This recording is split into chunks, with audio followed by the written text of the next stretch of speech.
Farmer discovered 10,000-year-old fossils the size of a car. He couldn't believe his eyes as the sound of sirens filled his ears. Large crowds of people were gathering in Farmer Juan De Dios Sota's backyard. "What is that?" someone shouted from the large crowd of onlookers as they pointed at the odd object in Juan's hand. An object he had found only 40 minutes earlier. Juan was wiping the sweat from his forehead as he watched a police officer make his way through the crowd and towards Juan. The officer had a stern look on his face. Juan sighed. To think that it had started off as an ordinary day was strange. It was a beautiful Sunday morning, the sun was shining and it warm in Buenos Aires. Juan De Dios Sota decided to take his cows out for a walk in the field early that Sunday morning, as he always did. Once he was done reading the paper and gulping down his hot cup of coffee, Juan got up and approached his wife.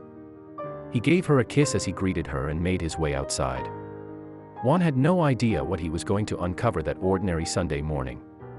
Juan walked through the field and took a deep breath of the fresh air. Argentina was suffering through a drought, but Juan was grateful that his cattle were still doing better than ever. He gave one of his cows a pat on the back and continued making his way through the large field.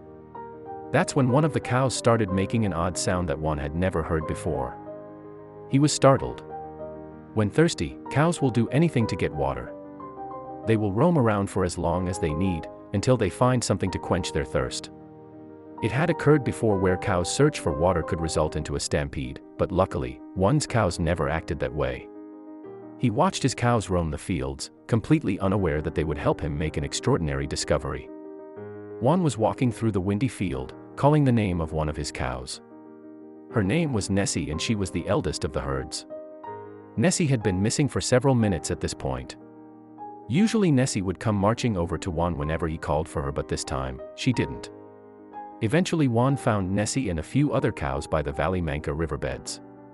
These riverbeds were usually wet, but due to the drought, they were completely dry. These riverbeds were at the very edge of Juan's property, so he had to round all of his cows up and take them further into his property. But as he was rounding them up, something strange caught his eye and stopped him in his tracks. He couldn't stop himself from investigating it.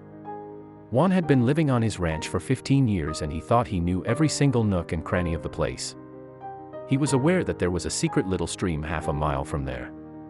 He knew of the hidden treehouse at the very back and even the creepy tunnel around the corner. He was certain that he knew it all, but he was mistaken. When Juan started to lead his cows back into his land and away from the riverbed, he suddenly tripped over something and fell onto the dirty ground. He got up and quickly looked around him to see what he had tripped over. He soon discovered an odd-looking rock he had never seen before. He leaned down and looked closer at the ground. He then realized that it wasn't a rock. It was something else. He looked even closer and realized that he was staring at the tip of a much larger object. The majority of the object was submerged under the ground. There was a strange pattern inscribed on the object.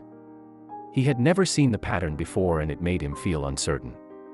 It seemed necessary to report what he had found, so he quickly called 911. As soon as he ended his call to 911, he quickly began to clear the surface of the object. As he got rid of the dirt, a shape began to form. The large object seemed to be round with a honeycomb-like pattern engraved into it.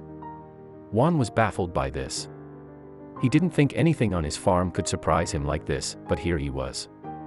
Juan didn't know that as the authorities showed up, even more surprises would be uncovered. When the police arrived, they were just as surprised at the discovery. But none of them were trained enough to give out the correct information about fossils. "If this was an old munition, we might have been able to help," says one officer in a stern tone. The group of officers and June stood around the strange object, confused about what to do next.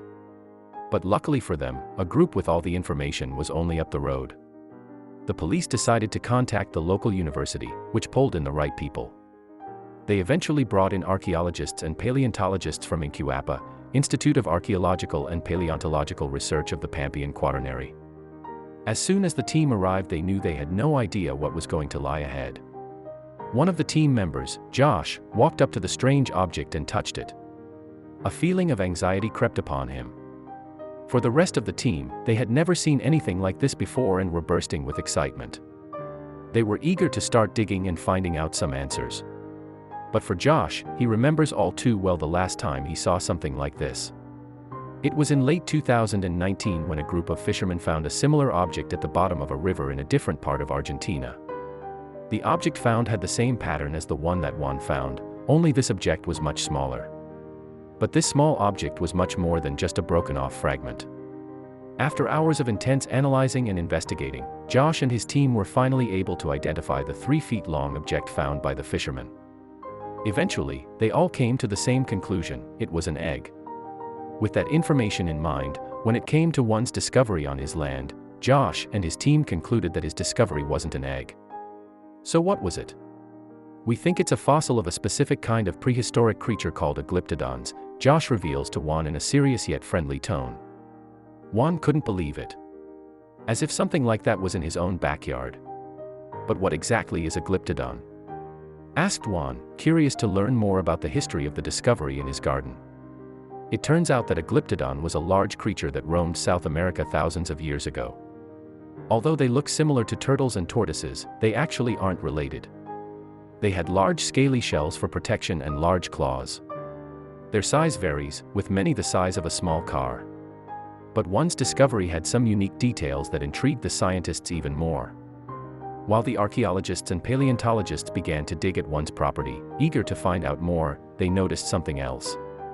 Submerged in the ground, there was not only one glyptodon shell but 4.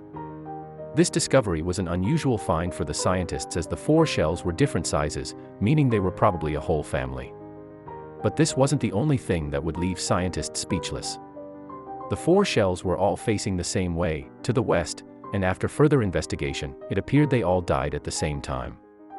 Their position in the ground also led scientists to believe it was a family or hunting group. After concluding their investigation, the team lets out a smile at one another. Now humans were going to be able to see this extraordinary find. Since March 2020, the fossils have been extracted from Juan's farm. After careful transportation, they are now sitting in a renowned paleontology room in Sina Avenida. Once all the necessary data is extracted, visitors worldwide can come and see the Volkswagen Beetle-sized fossil. For Juan, he was just happy he finally got the answers he needed. And it was from that moment on that every time he took his cows onto the field he made sure to look where he was going, staying cautiously aware not to trip again. But then again, as Juan himself knows, you never know what you might uncover on a simple trip. Wow, what a story. It's pretty incredible to think that these huge mammals once roamed the earth. It just goes to show, the earth is filled with all sorts of mysteries that are just waiting to be found. And who knows? Next time you take a simple stroll in your yard, you could find one too.